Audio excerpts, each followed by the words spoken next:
Hey guys, thanks for watching. Happy New Year. In this video, I want to cover where the Orange County housing market is starting off and then briefly walk through what the local economist Stephen Thomas is projecting for 2026.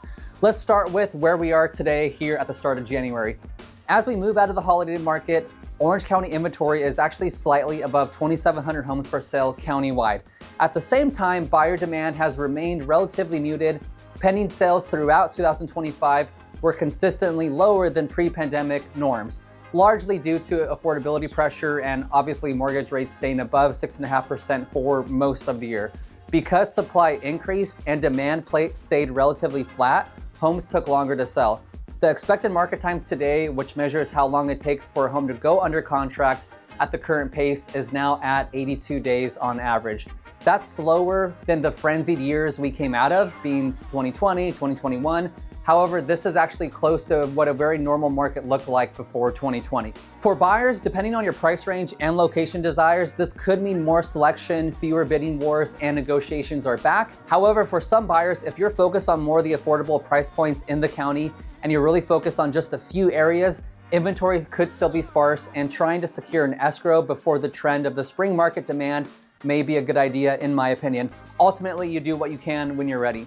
For sellers, pricing and strategy matter always. Buyers last year very carefully approached the market and they're looking at the comparable sales super closely.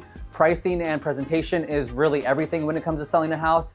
Homes that are positioned correctly are still selling, but the market is no longer forgiving on overpricing. One important note from the data, despite higher rates and longer market times, the luxury market actually hit a record number of sales in 2025.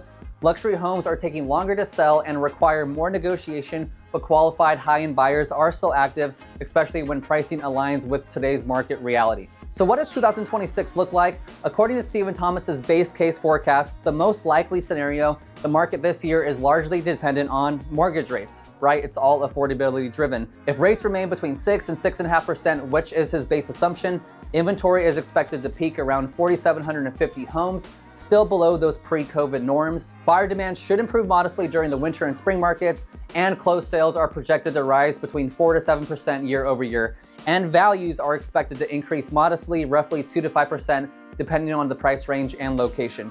In other words, the data points to more of a balanced, normalized market, not a crash and not a return to the frenzy of 2021. Of course, this is his projection and we'll see how the year plays out. This is a market where strategy, timing within the year, and understanding your specific price range really matter. If you're buying or selling this year and want this broken down for your neighborhood or situation, I'm always happy to help you walk through it. Thanks for watching and talk to you soon.